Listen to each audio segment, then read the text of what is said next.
En 1677, à la mort de Spinoza, ses amis découvrent quelque chose qui bouleversera à jamais notre compréhension du christianisme. Une lettre, scellée, jamais envoyée, écrite en 3 langues différentes, latin, hébreu et araméen, comme s'ils voulaient s'assurer qu'au moins une personne quelque part puisse déchiffrer sa découverte. Une découverte que l'Église a tenté d'effacer de l'histoire pendant plus de 3 siècles. Mais ce n'était pas seulement une lettre. Derrière un faux mur de sa chambre, les amis de Spinoza découvrent des dizaines de manuscrits, des copies de textes anciens, des traductions secrètes, des correspondances avec des érudits de toute l'Europe, et des cartes détaillées de Jérusalem du 1er siècle, avec des annotations rouges marquant des lieux précis, des lieux où, selon Spinoza, des substitutions ont eu lieu. L'un des manuscrits était taché de sang. Un sang qui, selon des analyses ultérieures, n'était pas celui de Spinoza.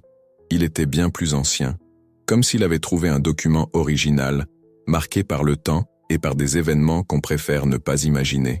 Vous êtes-vous déjà demandé pourquoi les évangiles mentionnent Thomas d'une manière si étrange? Pourquoi apparaît-il et disparaît-il comme une ombre? Pourquoi est-il appelé Didyme, qui signifie jumeau, mais sans jamais nous dire de qui il est le jumeau? Et voici de quoi vous glacez le sang. Dans tous les évangiles canoniques, Thomas est mentionné exactement 12 fois, toujours à des moments critiques, toujours lorsque Jésus est sur le point d'affronter un danger mortel. Coïncidence? Spinoza ne croyait pas aux coïncidences. Plus étrange encore, dans 3 de ces 12 mentions, Thomas parle de mort. Dans l'évangile de Jean, lorsque Jésus décide de retourner en Judée malgré le danger, c'est Thomas qui dit « Allons-nous aussi mourir avec lui ?» Pas pour lui, avec lui. Comme s'il savait déjà qu'il y aurait plus d'une mort dans cette histoire. Et il y a plus. Les manuscrits que Spinoza a trouvés révèlent que Thomas n'était même pas son vrai nom.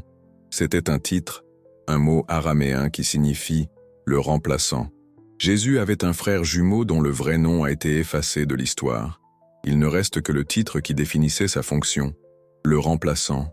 Baruch Spinoza a découvert la réponse. Et ce qu'il a trouvé va vous faire remettre en question tout ce que vous pensiez savoir sur la crucifixion. Imaginez un instant, Jésus avait un frère jumeau identique, physiquement indistinguable. Et ce frère, Thomas, a pris la place de Jésus au moins 3 fois lors des événements les plus cruciaux du christianisme. La dernière fois, ce fut sur la croix. Êtes-vous prêt à découvrir qui est vraiment mort ce vendredi-là? Commençons par ce que Spinoza a réellement trouvé.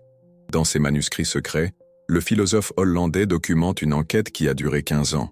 15 ans à plonger dans des textes araméens, des parchemins coptes et des documents que l'Église a déclarés hérétiques. Spinoza n'était pas un homme religieux au sens traditionnel, mais il était obsédé par la vérité. Et la vérité, selon ceux qu'il a découvert, était cachée sous nos yeux. Prenons l'évangile de Jean, chapitre 20. Thomas dit « Si je ne vois pas le signe des clous dans ses mains, je ne croirai pas. » Cela semble normal, n'est-ce pas? Mais Spinoza a remarqué quelque chose. Comment Thomas savait-il précisément les clous dans les mains? Les autres disciples n'ont pas mentionné ce détail lorsqu'ils ont raconté la résurrection, à moins que ils le sachent déjà, parce qu'il y était, pas comme spectateur, comme remplaçant. Réfléchissez avec moi. Si vous aviez un frère jumeau identique, et que vous sachiez que les soldats romains viennent vous arrêter, que feriez-vous? Laisseriez-vous votre famille souffrir? Laisseriez-vous votre mission mourir avec vous? Ou trouveriez-vous un moyen de continuer? Spinoza a découvert que Jésus et Thomas avaient mis au point un système, une alternance minutieuse, une danse d'identité qui a confondu même les disciples les plus proches. La première substitution a eu lieu au temple de Jérusalem. Jésus débattait avec les pharisiens, provoquant le tumulte. Des foules s'agitaient. Les gardes du temple avaient déjà été prévenus. C'était une question de minutes avant qu'il ne soit arrêté. Et puis quelque chose d'impossible s'est produit. Spinoza a trouvé le récit d'un témoin oculaire, un marchand syrien qui vendait des colombes dans le parvis des gentils. Selon lui, Jésus était au cœur d'une discussion animée lorsque soudain, il a regardé en arrière comme s'il avait vu quelqu'un. Pendant moins de 3 secondes, il a cessé de parler. 3 secondes de silence absolu. Quand il a repris la parole, sa voix était différente, plus grave, plus hésitante. Les gens autour l'ont remarqué mais l'ont attribué à la tension du moment. Mais le marchand syrien a vu quelque chose que personne d'autre n'a vu. il a vu une deuxième figure, identique à la première, glissant dans l'ombre des colonnes. Se déplaçant avec la hâte de celui qui connaît chaque pierre de cet endroit, Jésus n'avait pas disparu de la foule. Thomas avait pris sa place dans le débat, tandis que Jésus se mêlait aux vendeurs et aux pèlerins. Les pharisiens ont continué à discuter avec celui qu'ils pensaient être Jésus, sans se rendre compte qu'il débattait avec son frère jumeau. Mais voici le détail qui prouve que Spinoza avait raison. Le marchand syrien a déclaré que le Jésus, qui était resté à débattre, avait une petite cicatrice sur l'index droit, une marque que Jésus n'avait pas, mais qui apparaît dans toutes les descriptions ultérieures de Thomas. L'échange avait laissé une trace physique, une preuve que seul quelqu'un qui connaissait la vérité pouvait reconnaître. Mais il y avait un problème. Thomas avait une personnalité différente, plus sceptique, plus questionneuse, et cela a commencé à apparaître dans les évangiles d'une manière que les théologiens n'ont jamais pu expliquer complètement. Avez-vous déjà remarqué comment Jésus semble parfois avoir deux personnalités distinctes? Parfois, il est gentil et patient. D'autres fois, il est direct et questionneur. Mais ce n'est pas tout. Spinoza a identifié des schémas linguistiques différents. Dans certains passages, Jésus utilise des constructions grammaticales typiques de la Galilée. Dans d'autres, il utilise des expressions qui n'étaient courantes qu'en Judée, comme si deux personnes différentes parlaient. Il y a plus. Dans certaines guérisons rapportées dans les évangiles, Jésus touche les gens directement. Dans d'autres, il guérit à distance, évitant tout contact physique. Les chercheurs ont toujours attribué cela à des différences théologiques entre les évangélistes. Spinoza avait une explication plus simple. Jésus avait une tache de naissance sur le bras droit. Thomas ne l'avait pas. Lorsque Jésus effectuait les guérisons, il n'hésitait pas à toucher les gens. Lorsque c'était Thomas, il évitait le contact physique pour ne pas révéler la différence. Et il y a quelque chose d'encore plus troublant. Spinoza a trouvé des preuves que certains des disciples savaient qu'il y avait un échange, mais qu'ils avaient reçu l'ordre de ne jamais en parler. Pierre, en particulier, montrait des signes d'inconfort chaque fois que Jésus agissait d'une manière incohérente avec ce qu'il attendait. Judas le savait aussi, et selon Spinoza, cela fut l'une des raisons de sa trahison. Il ne put supporter la duplicité, l'idée que son maître usait de tromperie, même pour une cause supérieure, anéantit sa foi. Les théologiens appellent cela le mystère de la double nature du Christ. Spinoza, lui, le qualifiait de preuve. La seconde substitution fut plus audacieuse. Durant la dernière scène, Jésus savait qu'il serait trahi cette nuit-là. Il savait que Judas avait conclu un pacte avec les Romains. Le temps pressait. Il orchestra donc une action demandant une précision chirurgicale. Au beau milieu du repas, Jésus se leva pour laver les pieds de ses disciples. Un rituel intime, personnel. Mais Spinoza découvrit quelque chose qu'aucun théologien n'avait remarqué auparavant. Selon l'évangile de Jean, Jésus lava les pieds de tous les disciples. Mais lorsqu'il arriva à Judas, il hésita. « Celui qui est pur n'a besoin que de se laver les pieds », dit Jésus. Une phrase étrange que les érudits n'ont jamais pu interpréter de manière satisfaisante. Mais Spinoza trouva la signification cachée. C'était un code. Jésus disait à Thomas que l'heure de l'échange était venue. Celui qui est pur faisait référence aux frères ne portant pas encore le poids de ce qui allait arriver. Pendant les quelques minutes où Jésus lava les pieds des disciples, passant derrière chacun d'eux, Thomas entra dans la salle par une entrée secondaire. Lorsque Jésus retourna à la table, ce n'était plus Jésus, c'était Thomas. Mais quelque chose avait changé à son retour à la table. Pierre le remarqua en premier. Il ne dit rien, mais Spinoza retrouva sa lettre des années plus tard, cachée dans les archives secrètes du Vatican. Pierre écrivit un « étrangement dans l'air », comme si Jésus était revenu différent, comme si une ombre avait passé sur son visage. Car ce n'était pas Jésus, c'était Thomas, et Thomas savait déjà ce qui allait arriver. Jean le remarqua aussi.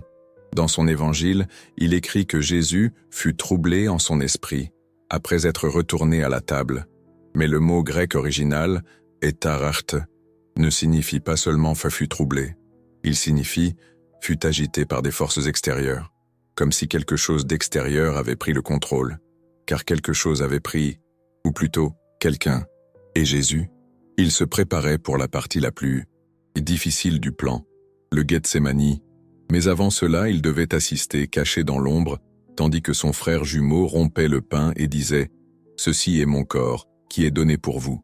Imaginez l'agonie de Jésus à ce moment-là, assistant Thomas promettre son propre sacrifice, sachant que ses paroles deviendraient littéralement vraies dans quelques heures.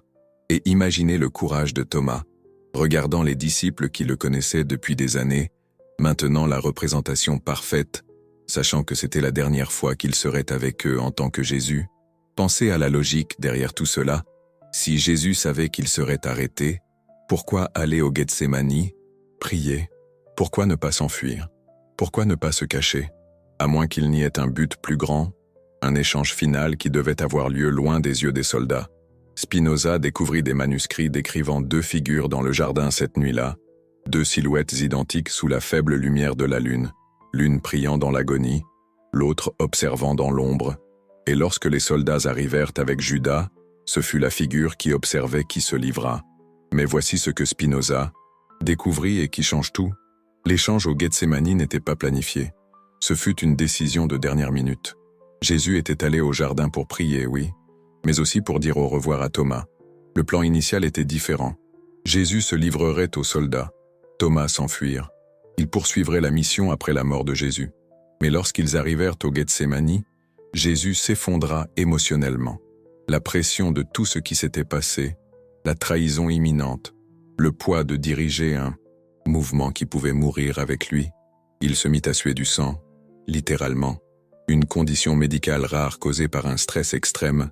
Thomas vit son frère jumeau se désintégrer émotionnellement et prit une décision qui allait changer l'histoire. Selon les manuscrits que Spinoza trouva, Thomas prit le visage de Jésus entre ses deux mains et dit « J'y vais, reste.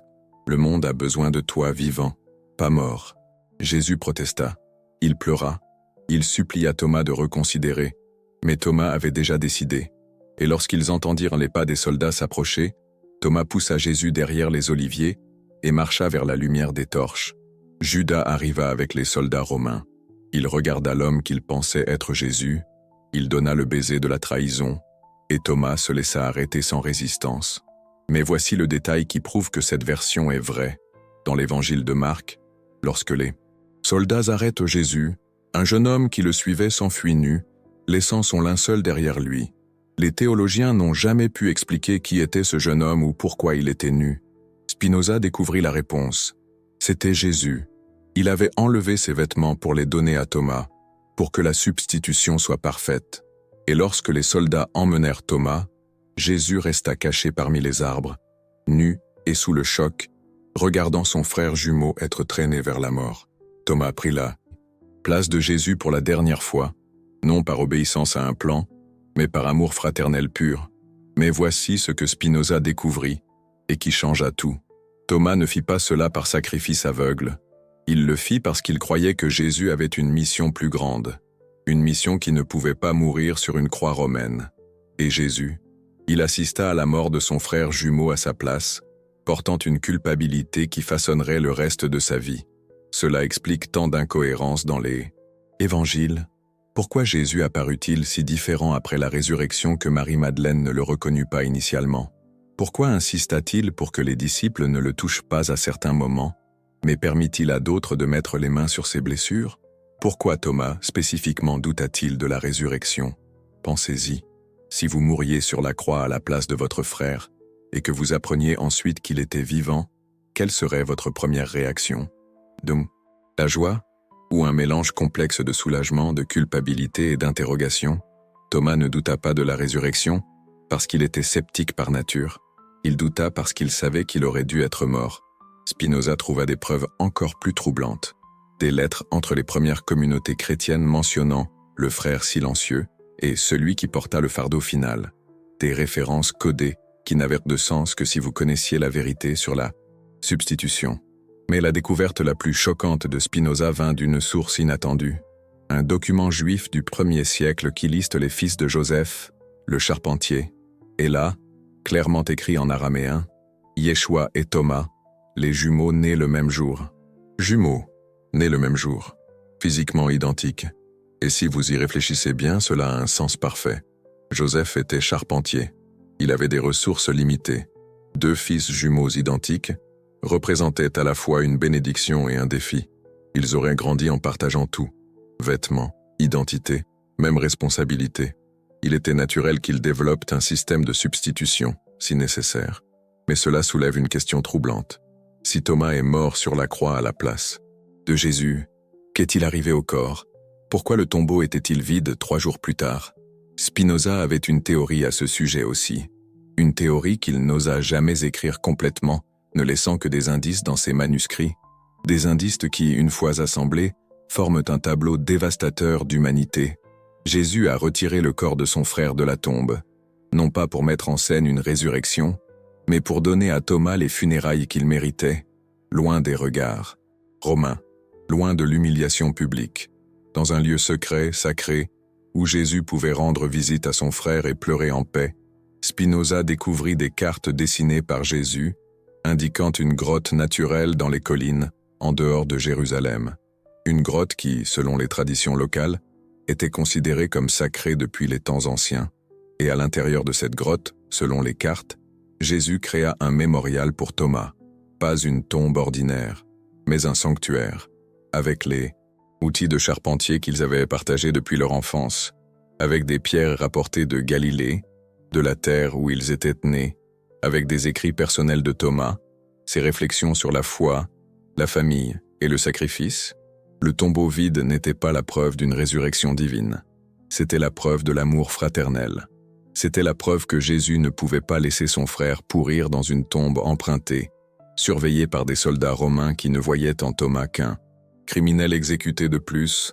Et les apparitions de Jésus après la crucifixion, elles ont réellement eu lieu, mais ce n'étaient pas les apparitions d'un mort ressuscité, c'étaient les apparitions d'un homme vivant, portant le poids le plus lourd de la culpabilité de l'histoire humaine. Un homme qui avait besoin de dire au revoir à ses disciples, sachant qu'il ne pourrait jamais raconter toute la vérité. Pensez à la complexité émotionnelle de ces apparitions.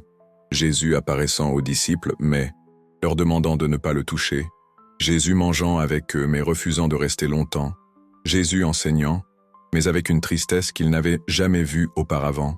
Marie-Madeleine fut la première à le voir, après la crucifixion. Selon Spinoza, elle fut aussi la seule à savoir immédiatement que quelque chose n'allait pas. Dans l'évangile de Jean, elle ne le reconnaît initialement pas. Les théologiens disent que c'est à cause de la résurrection.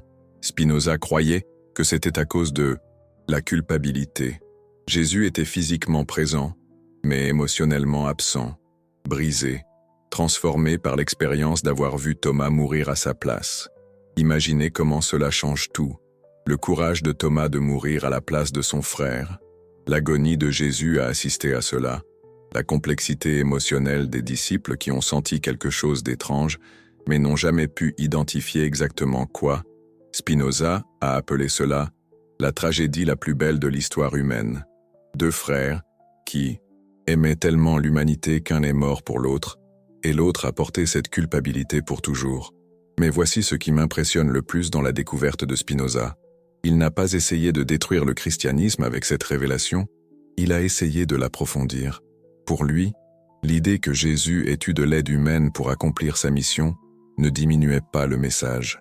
Elle l'amplifiait, parce que cela montrait que même les plus grands leaders spirituels de l'humanité ont eu besoin de soutien, ont eu besoin de famille, ont eu besoin d'amour fraternel pour accomplir quelque chose de plus grand qu'eux-mêmes.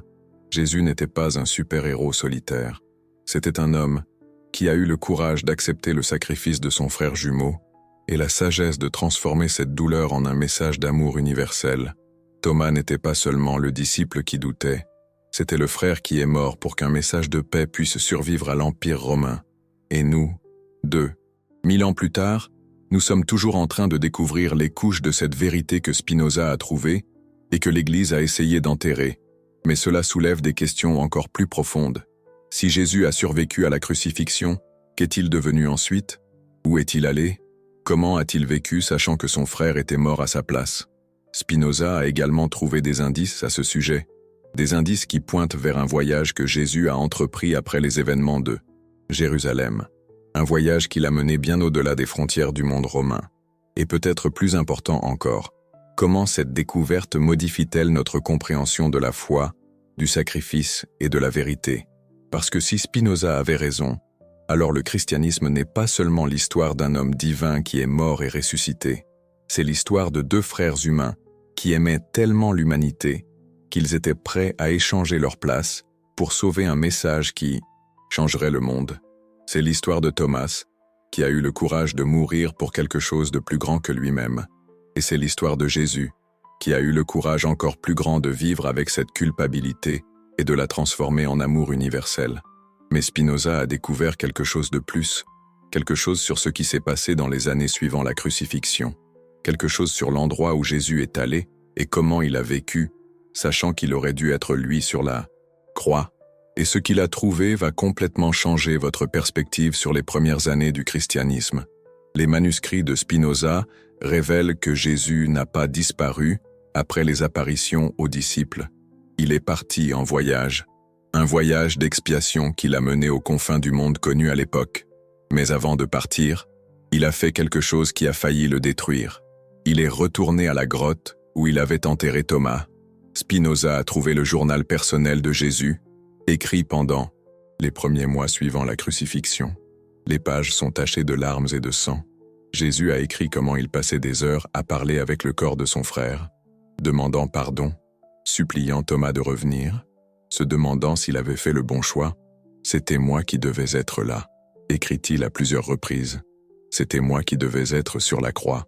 Thomas avait toute une vie devant lui. J'avais déjà donné ma vie à la mission. Pourquoi est-il mort à ma place ? Pourquoi ai-je permis cela ? » Mais le plus déchirant, ce sont les dernières pages du journal. Jésus écrit comment il a commencé à voir Thomas, non pas comme une hallucination, mais comme une présence réelle. Thomas apparaissait dans la grotte la nuit, réconfortant Jésus, lui disant qu'il avait fait le bon choix, qu'il ne le regrettait pas, et c'est Thomas, apparaissant dans ses visions, qui a convaincu Jésus de quitter la grotte et de commencer son voyage d'expiation. D'abord, il est allé vers le nord, vers les communautés juives de Syrie et d'Anatolie. Là, Spinoza a découvert que Jésus a vécu comme un charpentier ordinaire, travaillant de ses mains, construisant des maisons, des meubles, essayant de trouver la paix par le travail physique qu'il avait appris avec Joseph.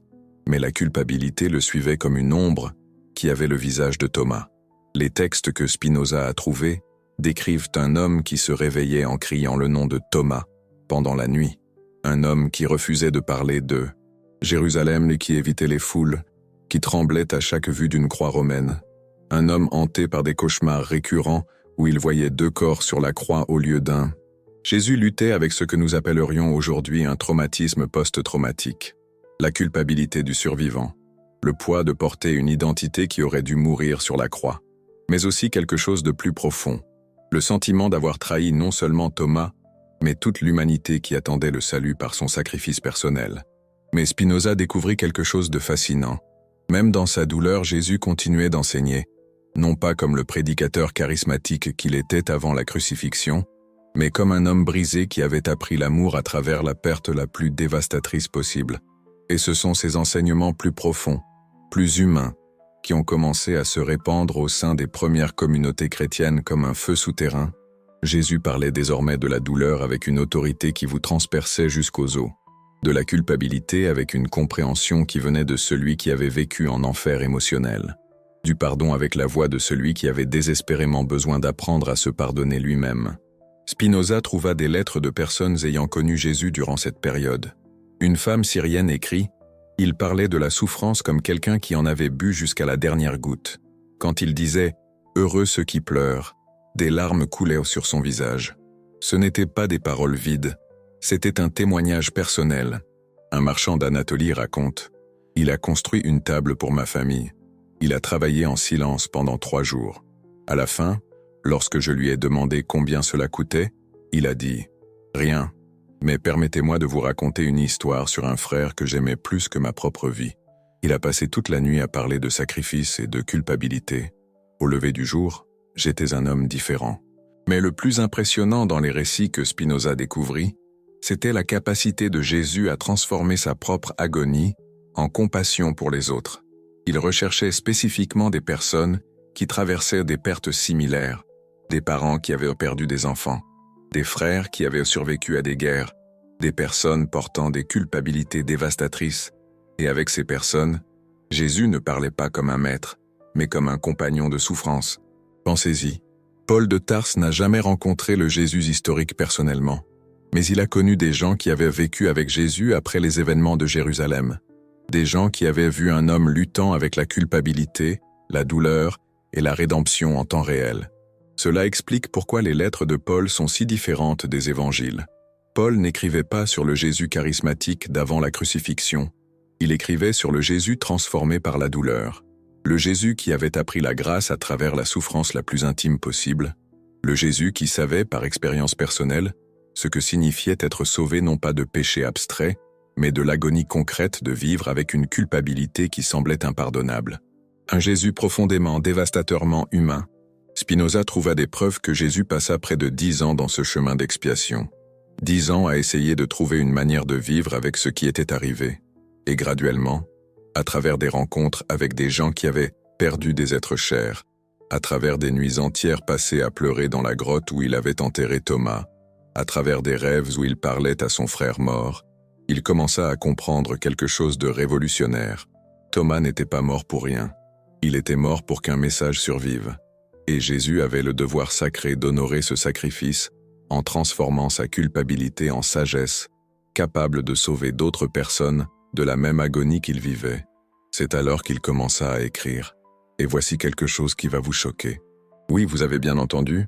Spinoza découvrit que Jésus avait écrit ses propres mémoires, pas les évangiles que nous connaissons, mais un récit personnel et douloureux de tout ce qui s'était passé, un témoignage du courage de Thomas, une confession brutale de sa propre culpabilité, une réflexion dévastatrice sur l'amour, le sacrifice et la rédemption.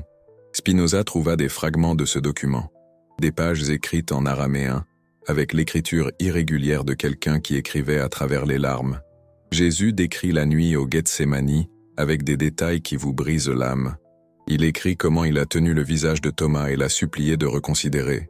Comment Thomas a souri et a dit « Frère, tu es né 7 minutes avant moi.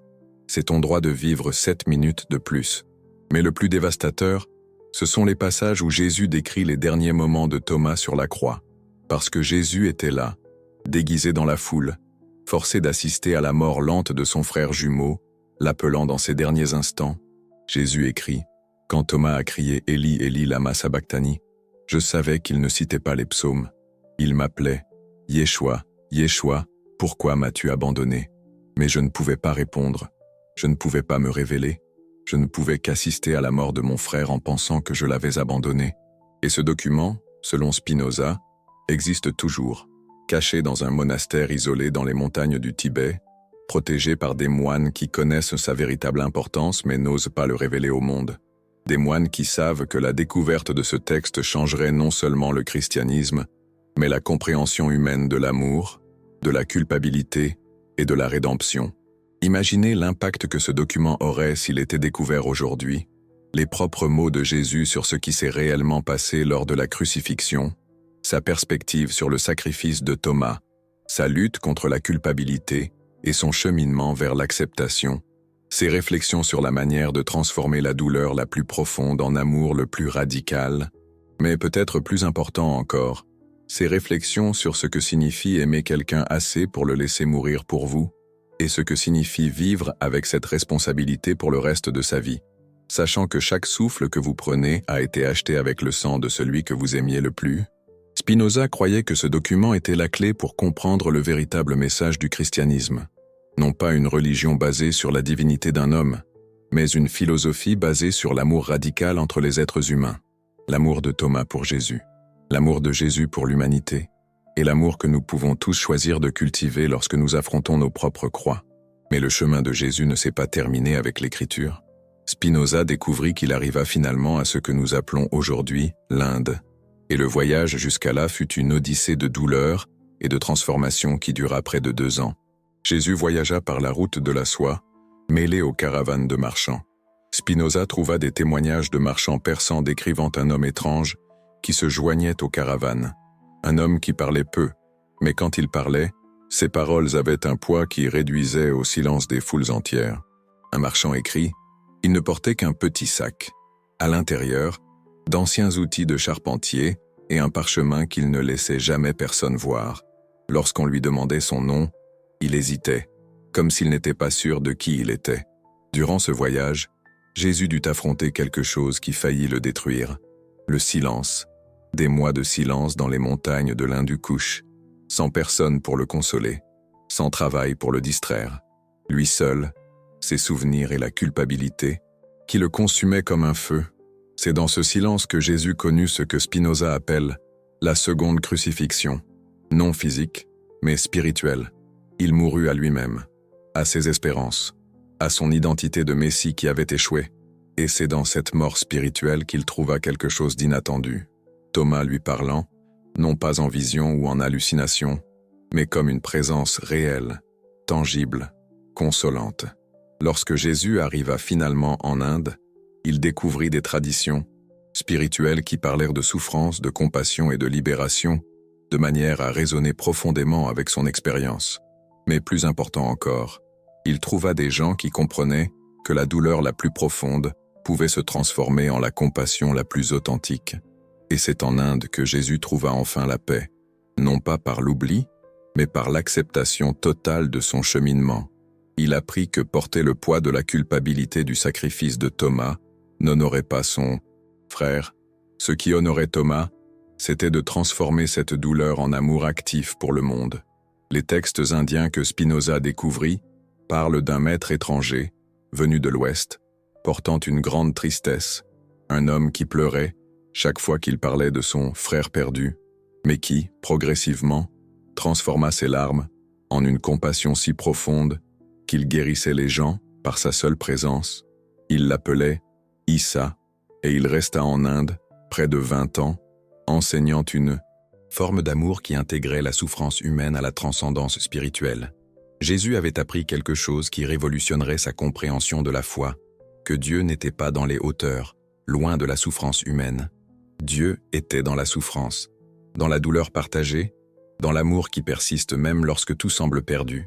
Jésus avait trouvé une manière d'honorer Thomas, en vivant pleinement, en aimant profondément, en enseignant avec l'autorité de quelqu'un qui avait tout perdu et trouvé quelque chose de plus précieux encore, la capacité de transformer la douleur en sagesse, capable de sauver d'autres personnes de l'agonie qu'il avait lui-même vécue. Mais Spinoza découvrit quelque chose d'encore plus extraordinaire. Jésus finit par revenir, non pas à Jérusalem, mais auprès des communautés chrétiennes qui s'étaient formées autour de la Méditerranée.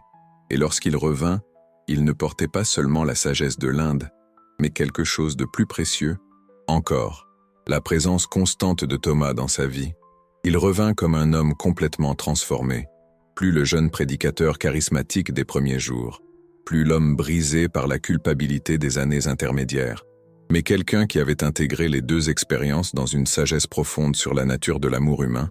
Spinoza découvrit des lettres de communautés chrétiennes décrivant l'arrivée de ce Jésus transformé. Ils ne le reconnurent pas immédiatement. Il était plus âgé, évidemment, mais il y avait quelque chose de plus, une présence double, comme si deux personnes habitaient le même corps, car, en un sens, c'est exactement ce qui se passait.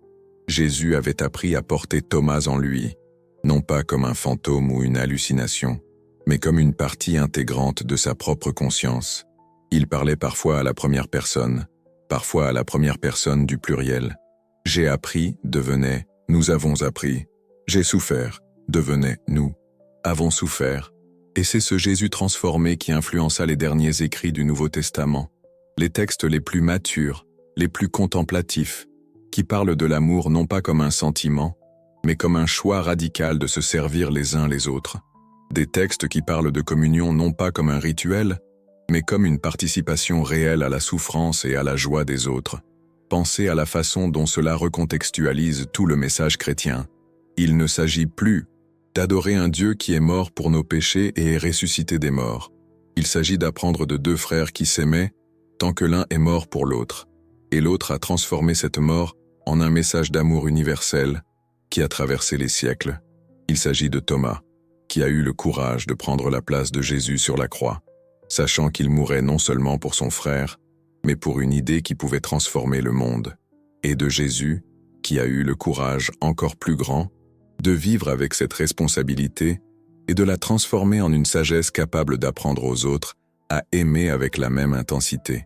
Mais peut-être le plus important, il s'agit de nous, de la façon dont nous pouvons nous aimer les uns les autres avec la même intensité que Jésus et Thomas s'aimaient, de la façon dont nous pouvons transformer notre propre douleur en compassion pour les autres, de la façon dont nous pouvons nous porter les uns les autres de la même manière que Jésus a appris à porter Thomas. Spinoza passa les dernières années de sa vie à réfléchir à ces implications, et il arriva à une conclusion qui le surprit. La découverte concernant Jésus et Thomas ne détruisait pas le christianisme. Elle l'humanisait d'une manière qui le rendait infiniment plus puissant. Et en l'humanisant, elle le rendait plus accessible, plus réel, plus transformateur pour des gens ordinaires, confrontés à des pertes, à la culpabilité et au besoin de trouver un sens à la souffrance. Car si deux charpentiers juifs du 1er siècle ont pu aimer de manière si radicale qu'ils ont changé le cours de l'histoire humaine, alors nous avons tous cette même capacité latente qui attend d'être éveillée. La question n'est pas de savoir si Jésus était divin au sens surnaturel. La question est de savoir si nous sommes prêts à aimer avec la même intensité que lui et Thomas aimait, si nous sommes prêts à nous sacrifier les uns pour les autres, si nous sommes prêts à nous porter les uns les autres, si nous sommes prêts à transformer notre douleur en sagesse qui peut aider les autres. Et cette question, Spinoza s'en rendit compte, est bien plus stimulante que toute question théologique sur la nature divine du Christ, car les questions théologiques peuvent être débattues infiniment sans changement réel. Mais cette question exige une réponse concrète, immédiate, qui transforme notre façon de vivre. Car répondre oui à cette question signifie que nous devons changer notre façon d'aimer. Cela signifie que nous devons aimer nos frères, nos sœurs, nos enfants, nos amis, nos partenaires, avec une intensité qui nous effraie, une intensité qui nous rend vulnérables, une intensité qui nous force à placer leur bien-être au même niveau que le nôtre. Cela signifie que nous devons être prêts à nous sacrifier les uns pour les autres, non pas nécessairement en mourant sur une croix, mais en vivant de manière à ce que le bien-être des autres soit aussi important que le nôtre. L'année 1677 marque la mort de Spinoza, un tournant non seulement dans sa vie, mais dans notre compréhension de l'amour, du sacrifice et de la foi. Il s'agit d'un choix consistant de privilégier l'intérêt collectif à l'intérêt personnel, même lorsque cela nous coûte cher, beaucoup plus cher que l'on pourrait imaginer, et cela signifie aussi être prêt à porter le poids de la culpabilité du survivant lorsque nous perdons ceux que nous aimons, transformer cette culpabilité, cette douleur lancinante, en une compassion encore plus profonde pour ceux qui restent, apprendre, comme Jésus l'a appris, que nous honorons nos morts, non pas en portant éternellement le poids de la culpabilité, mais en transformant cette culpabilité, cette blessure profonde, en amour actif, un amour actif pour les vivants. Spinoza est mort avant de publier ses découvertes. Certains disent qu'il craignait la réaction de l'Église. D'autres pensent que le monde n'était pas prêt pour une vérité aussi radicale, aussi bouleversante. Mais je crois que Spinoza savait quelque chose de plus profond, quelque chose qu'il a laissé entendre dans ses dernières lettres personnelles. Il savait que la vérité sur Jésus et Thomas n'avait pas besoin d'être prouvée historiquement pour être transformatrice spirituellement. Car même si toute cette histoire est une élaboration philosophique, même si ce n'est qu'une forme poétique d'explorer les questions de l'amour, du sacrifice et de la rédemption, elle nous enseigne quelque chose de fondamental sur la nature humaine et sur notre potentiel de transcendance par l'amour radical. Un amour sans limite. Spinoza a écrit dans son dernier manuscrit: « Peu importe que Jésus et Thomas aient existé exactement comme je l'ai décrit, ce qui compte, c'est s'ils existent en nous, si nous sommes capables d'être à la fois le frère qui se sacrifie et le frère qui porte la responsabilité de ce sacrifice, si nous sommes capables d'aimer d'une manière qui transcende la mort. Elle nous enseigne que l'amour le plus profond exige parfois des sacrifices qui semblent impossibles à faire, et encore plus impossibles à accepter, que la culpabilité du survivant peut être transformée en compassion universelle, que deux personnes qui s'aiment profondément peuvent changer le monde, non pas par des miracles surnaturels, mais par la force brute de l'amour humain poussé à son extrême, à son paroxysme. Et elle nous enseigne que chacun de nous a la capacité d'être à la fois Jésus et Thomas, de sacrifier et de porter la responsabilité de ce sacrifice, de mourir d'amour et de vivre d'amour, d'être le frère qui se donne et le frère qui se transforme par ce don, par cette abnégation totale, La découverte de Spinoza, réelle ou imaginaire, nous lance un défi, une question simple mais révolutionnaire. Sommes-nous prêts à aimer avec cette intensité? Sommes-nous prêts à aimer nos frères, nos sœurs, nos enfants, nos amis, nos partenaires, avec une intensité qui nous transforme? Complètement? Qui nous pousse au-delà de nous-mêmes? Qui nous rend capables de tout sacrifice? Et si nous perdons quelqu'un que nous aimons de cette manière, sommes-nous prêts à transformer notre douleur en une compassion encore plus grande pour ceux qui restent? Sommes-nous prêts à porter nos morts avec nous, non pas comme des fantômes qui nous hantent, mais comme des présences qui nous inspirent à aimer encore plus profondément? C'est le véritable message que Spinoza a trouvé dans l'histoire de Jésus et Thomas. Pas une leçon de théologie abstraite, mais une leçon sur la capacité humaine à aimer d'une manière qui transcende la mort, le temps et toutes les limitations que nous pensons avoir. Une leçon qui nous met au défi de vivre non pas comme des disciples passifs d'une religion, mais comme des acteurs actifs d'un amour radical qui peut transformer le monde, une personne à la fois, une relation à la fois, un acte de sacrifice à la fois.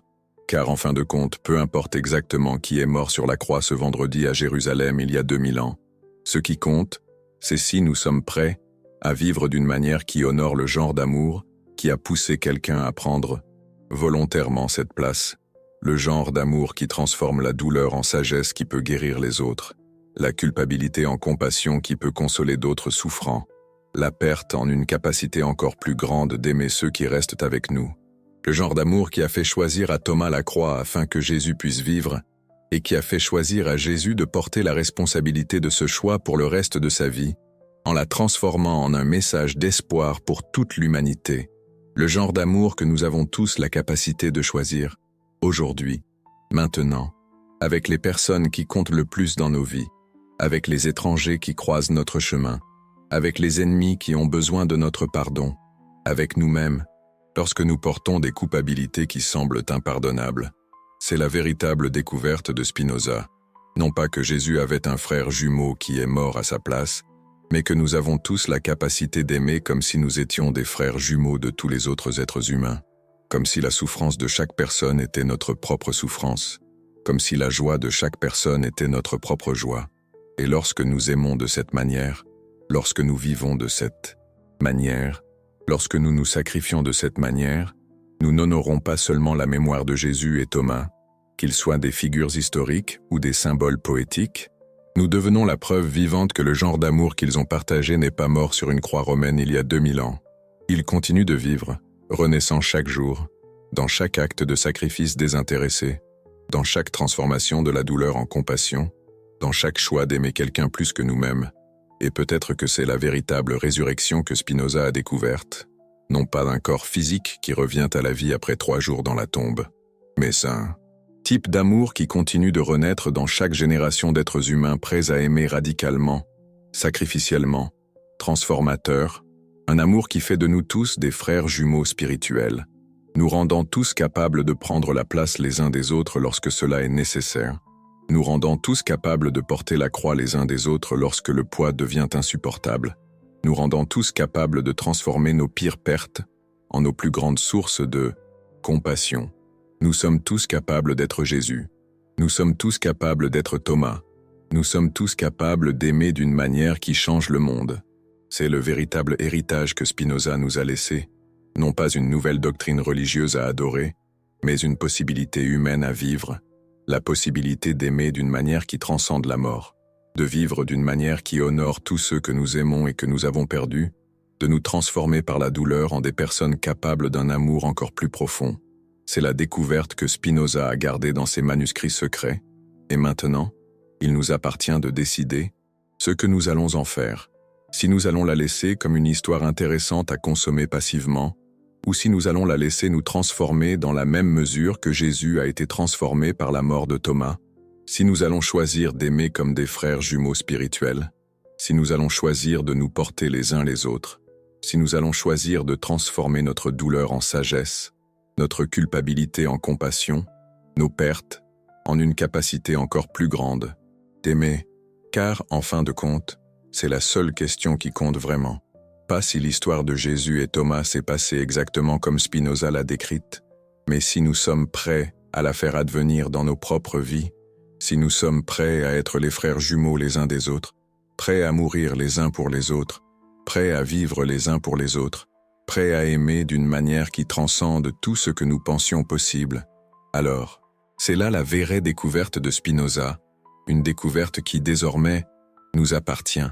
Elle résonne à travers les siècles, un écho puissant dans le cœur de l'humanité, une promesse, une possibilité, une invitation à repenser nos liens, nos responsabilités, à transformer notre existence même. Car l'héritage de Spinoza, ce n'est pas seulement une philosophie, c'est un appel à l'amour, un amour radical, un amour qui exige tout, qui ne connaît pas de limites, un amour qui se nourrit de la vulnérabilité, de la compassion, de la fraternité, un amour qui dépasse le simple sentiment pour devenir une manière d'être au monde, une manière d'être ensemble, une manière d'être humain. L'amour selon Spinoza, c'est la liberté de transcender nos propres limites, de nous connecter à l'autre, de trouver une harmonie dans la diversité, de devenir, ensemble, quelque chose de plus grand que nous-mêmes.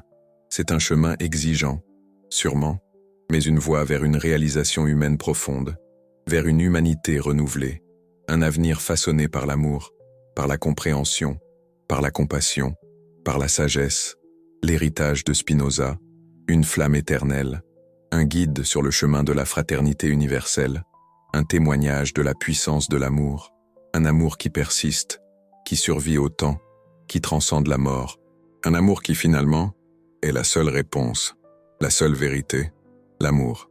Selon Spinoza, un héritage pour l'éternité, à méditer, à vivre, à partager,